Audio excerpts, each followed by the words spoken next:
Guys, this is a beautiful sight. The Bengals are trying as hard as possible to get this situation done with Trey. Shamar's story, I don't know. He's going back. He'll be a 5th-round pick next year. But for Trey Hendrickson, at least, let me play you this snippet from Ian Rapoport. I had to cover half the screen because it's the NFL, but let me play. Meanwhile, the Cincinnati Bengals also have some work to get done before things kick into gear for them. Trey Hendrickson, their excellent edge rushers, sack leader in the NFL last year, still wants a new contract, still wants to get paid, set to make $16 million this year. Not expected to play for that one. At least a raise likely is coming. The Bengals have made several offers, including a recent one over the course of the last couple of days. Today is a huge day for Trey Hendrickson and the Cincinnati Bengals. We'll see if they're able to get a deal done that features a big raise for him this year and potentially years after that. Of course, the clock is ticking for Cincy as Bob. So as he said, we have made several offers, and it even goes farther. We have made several offers over the last couple months. Over the last month, we have made several offers to him, including one that happened within the last couple of days. This is huge because for the longest time, it was just silence, right? And even Trey said it himself, that they're not contacting him. They're not getting a hold of him. They're not saying anything to him. And just kind of going back real fast, this is, let me go ahead and show you this.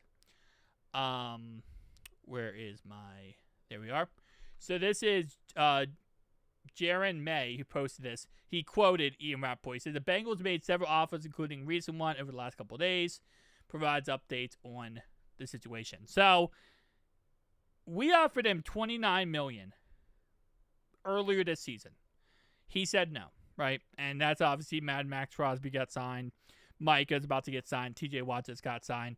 But after that, it was radio silence. And even Trey called out the Bengals and said, hey, listen, you guys aren't communicating with me. Like, you guys aren't working out with me. You guys aren't working this contract out and trying to figure out our differences. So the fact that they're now coming back to the table, but not only just coming back to the table, because we've heard the same concept with Shamar Stewart, come back to the table, but you don't get anything done. No, we have made multiple offers, including one that happened a couple days ago.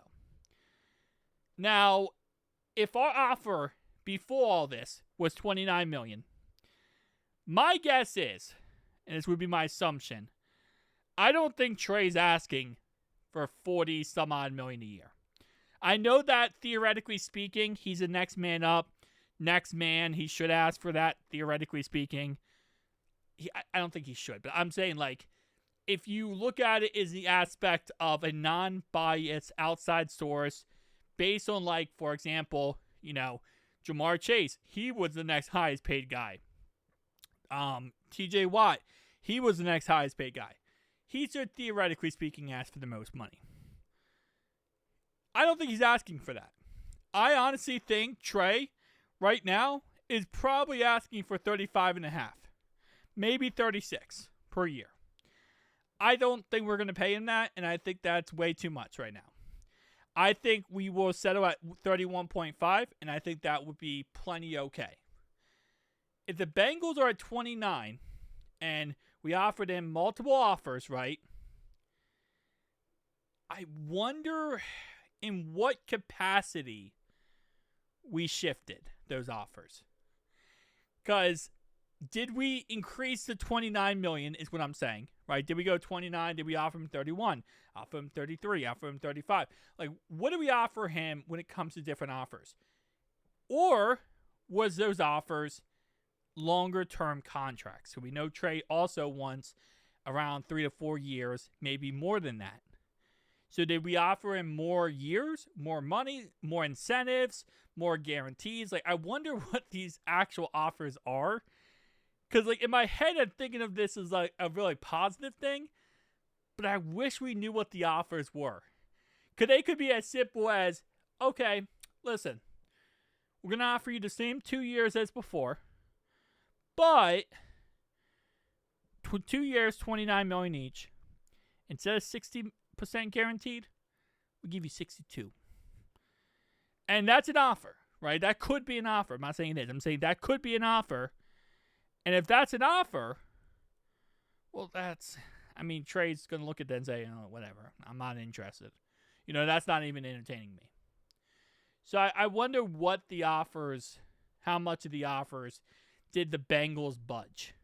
Because that's another part of this. And it's the same part with Shamar Stewart, same part with Trey Hendrickson. It's the Bengals budging. It's the Bengals saying, you know what? We're going to get out of our comfortable spot here. We're going to get out of what we want, and we're going to just get this situation figured out. And that's another factor here that, that's another factor now that we have to wait and see how this ends up turning out. So, again, it's just a bunch of stuff, man. A bunch of stuff, and I'm just hoping that this is all positive because there's so many different ways to look at this, and, man, I am so tired of this all season. I just want to hear that Trey got signed, and we can move on with our lives.